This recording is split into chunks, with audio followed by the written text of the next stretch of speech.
All right, so today we're going to be talking about IMU because, of course, we haven't talked about this character enough. And we got another theory about what their devil fruit could be or what their true form could be. And I got my boy Sai with me, as always, on these break weeks. What's up, Sai? Yo, what's up, guys? So Thanks for having me, Zhoniin. Yeah, anytime. You know, just subscribe to Sai and don't subscribe to me. You guys know what the deal is. Or vice versa, either one. So in I prefer the vice versa. Vice versa for sure, as long as it's reverse and it's coming back at you. But in chapter 185, we see what is implied to be Imu's devil fruit transformation, right? I mean, I assume that's what this is. I guess you do too. You're not like one of those crazy pedantic people that's like, no, that's not what it is. That's their real form. They just got taller.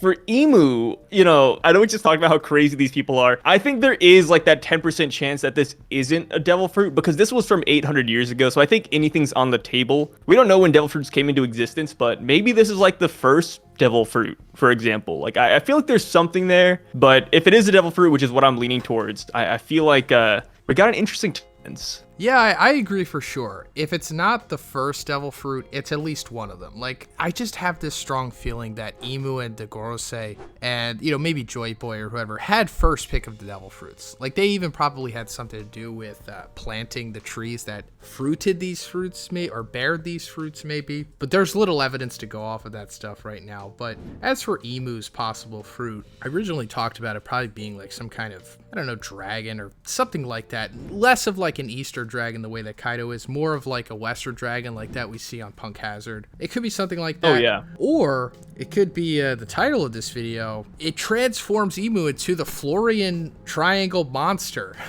Because like that is still unexplained. What exactly. A mystery. So still unexplained and still never addressed. Never even shown again since then. It almost makes me think that like it wasn't even something Oda really cared about. He just kind of put it there to be like, ooh, spooky, and then just like, all right, never again. I'm not gonna lie, back when I read that for the first time, I got kind of scared. I had to like lock my door after I saw the narrator box and it was like, ooh, hundreds of ships disappear. I was like, oh god, mom, please close my door. Turn on my light, my night light. So I'm glad you mentioned the hundreds of ships disappear because that's going to go into what this fruit could be. So for sure, I think that the Florian Triangle monster or whatever it is based off of the Umibozu, which is like a long time Japanese like supernatural folklore thing, or yokai as they say. And what this thing is it's just some big apparition type thing, humanoid in shape, usually black with like two glaring eyes, maybe could be red. A lot of artist renditions have it using or have it with red eyes. Actually, a lot of artist renditions, it looks straight up like Imu. Now, I don't know what Oda's doing. You know, none of us can understand how his brain works, but random people on Reddit I like the Umibozu theory. I feel like we're gonna have to run into one eventually. Just with Oda being Japanese and that being such a prominent thing, and One Piece taking place 90% on water, on sea, I feel like Umibozu is going to come into play as like a mythical devil fruit. Yeah, I mean, why not? Oh, yeah. Like, as far as the Florian Triangle, I got some interesting takes with this one. And the main one is that we know how Luffy is the sun god, right? And a main thematic of One Piece is Luffy bringing the dawn, or certain characters bringing the dawn. And that's like huge, it's symbolic, and it also is quite literal because Luffy is the sun god. I feel like having whatever this is, right? Umibozu, Imu, some strange monster hidden in the Florian Triangle. I feel like that's significant because when the narrator talks about it, they say that it's hidden by this thin white veil. And something we know about the Florian Triangle is that it's never exposed to light. Thriller Bark lives in perpetual darkness. So I feel like what lingering in the Florian Triangle, it's not an ally. It's not going to be friends with Sun God Luffy.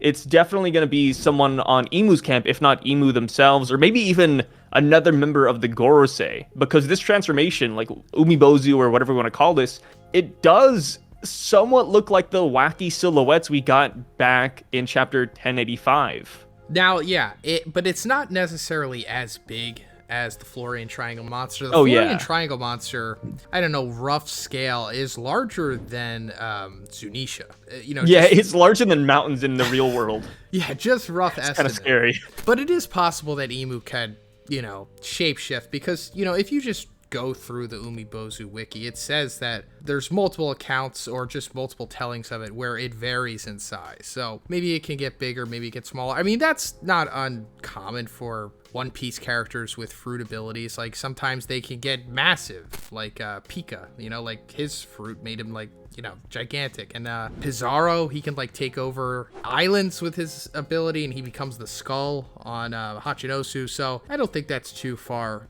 out of the realm of possibility. Oh, not at all. Let me go a little more into what Umibozu is all about. So it's like this big apparition that appears in the water if you go into its territory. So that's even more so going into Florian Triangle stuff. It's like a specific place where they usually dwell. And sometimes it can ask you like, am I scary, or something like that. That's like plays into a lot of Japanese supernatural stuff. Like it'll ask you a question or something. So that's kind of part of the course. But what it also does, it demands a barrel from you, or a bucket. Like it wants like a barrel or a bucket. And if you give it like a standard one, it's going to like scoop up seawater and then just pour it on your ship until it sinks you. So that makes me think like, okay, so that's kind of like going into... But first, let's talk about the sponsor of this video, Extra Wallet. So guys, I can't express to you how much I love the Extra Wallet. I've been using it for over 2 years now, and it's never let me down once. Like 6 out of 10 times when I use this in public, I always get compliments on it, or I'm just asked like what it is. It's slim and sleek, holds 6 of your cards, and easily pop out with the click of a button.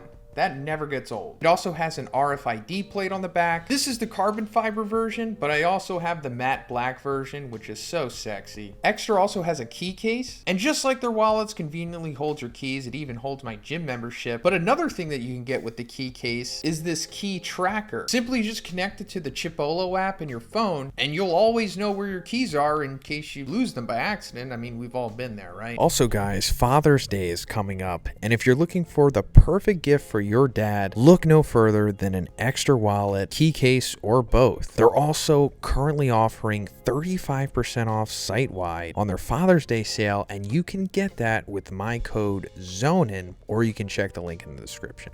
Thanks guys. What devil fruits are, you know, the weakness that you have once you eat a devil fruit, you can't swim anymore and you have weakness to water. And I always thought that Imu had something to do with that, because they say that, or Shanks I'm pretty sure said it, right, that the devil fruit was enchanted by sea devils. Whoever eats it gets amazing powers, but the sea turns against them. It's like, what are the sea devils? And or just straight up, what is the sea devil if there's just a singular one? You can go off of multiple translations with that. And I'm thinking like, it could be Imu.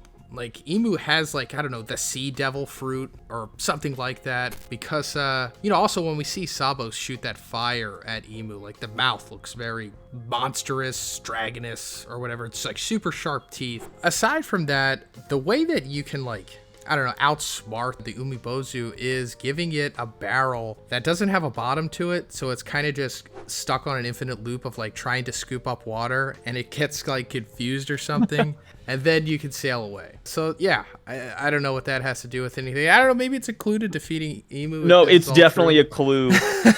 Because, do you remember the beginning of Thriller Bark? Refresh me. So what kicked off this entire island arc was that the Straw Hats found a barrel of sake just floating on the ocean. And, you know, obviously they picked it up and then Zoro drank a lot of it. And on the barrel, it actually said, offering to the sea god. Oh, and then wow. We later learned that it was a trap from Moria's group, and there was no sake in it at all. And that is what alerted Thriller Bark to their presence, and then Moria came and picked them up. But that does fall in line with the lore of the yokai Umibozu. So I definitely enjoy that. And I can see why this would make the most sense out of anything, too. Yeah. Like, the shape matches up, the lore kind of matches up. Hidden in the darkness, it matches up. And hey, Oda's Japanese, so low be it for me to say Oda wouldn't bring in Japanese mythology here. I mean, that is very, very true. I don't see why he wouldn't. I mean, he's been doing it this whole time. Oh, yeah.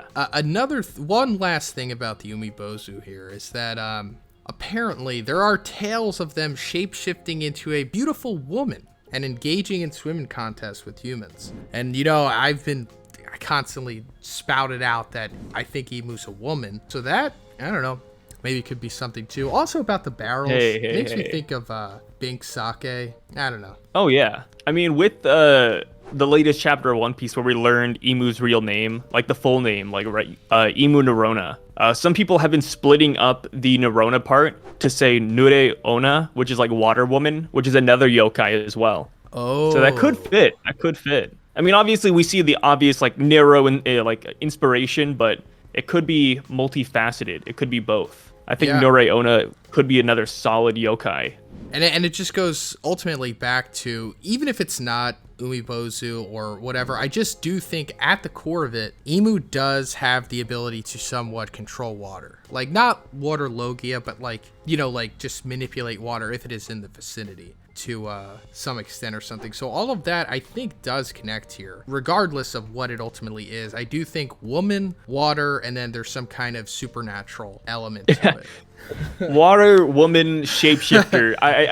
I think those are the lines where everybody's kind of at, and I really enjoy that. And a hot theory that I want to throw out there myself is that when I first saw Imu's design in 1085, the first thing my mind went to was a cartoon devil. Just when we saw that tail and just the way it's shaped, I was like, oh, okay. Like, they can shapeshift, they can do all this weird stuff. And when it goes about like defying logic and even like controlling water, I feel like being cartoony allows you to do all of that, right? Like, we saw Luffy, like grab lightning when he was fighting Kaido. He rubberized it. I feel like Imu will have some sort of ability that is akin to that. Yeah, and I mean, that could why not? allow them to be yokais too. Like, they can be anything they imagine, just like Luffy. Yeah, just the antithesis to Luffy. I mean, that's what it is ultimately, right? Sun versus the moon. So Imu's fruit should be the antithesis to Luffy's fruit. Oh yeah, and there's something really interesting about like the monster, like we talked about. Like, it's hidden in the darkness, right? Luffy's the sun, then it's like, oh, like he's got to bring the dawn to him, right? Give him the sun, give him the vitamin D. Same with Imu. Give him multiple D's, to be honest. I mean, if Imu is a woman after all. But also, you're wondering, like, why why would Imu be in the Florian Triangle? And it's like, I don't know. Why? Because of the darkness. But also, a rough look at the unofficial map of One Piece. Like, you could just Google it. I don't think Oda has ever made an official one yet. I mean, if he kind of did, it would give people too much insight. It would break everything. But Florian Triangle shouldn't be too far away from Marijois. So it's not outside of the realm of possibility for, I don't know, Imu to just go there, I don't know, just to stretch her legs or whatever. You know, it would be different if it was like way far away. Then it would be a little harder to kind of justify that. But Florian Triangle's like not too far. So, you know, it's not too much of a stretch. One thing that's interesting that I like to go back to as well is that Imu, being from the Nerona family, right? We don't know if they're like from 800 years ago. We don't know if this is a brand new Imu quite yet. But regardless, the Nerona family definitely came from some country, just like the Nefertari family, just like the Don Quixotes. So that means that the Nerona country is out there somewhere. And I wouldn't be shocked if it was hidden within the Florian Triangle. Oh. Like maybe that's where it was and then it got deleted. Or maybe it's, you know, somewhere near Navy HQ. The kingdom that they came from has to be there somewhere. It could even be God's Valley for all we know. But yeah, there's a lot of interesting things when you think about what 800 years could do to you and your family if you're the ruler of the world. Yeah, I hope to find There's a lot out of things day. out there. But imagine we learned it in an SBS, just the interview. Yeah, why not at this point? He doesn't show us. He's like, well, if you guys want to know about Imu, just show up to the next interview. I got you. But speaking of God Valley, we're going to be talking about that in our next video over on Sai's channel. So head over to Sai's channel now, because that's going to be the end of this one. Thanks for everyone tuning in. Subscribe to Sai, don't sub to me. And also, like I said, we're going to be talking about God Valley and Figureland Garland in our next collab, which is going to be on his channel. So go check that out. And thanks again, guys. See you in the next one.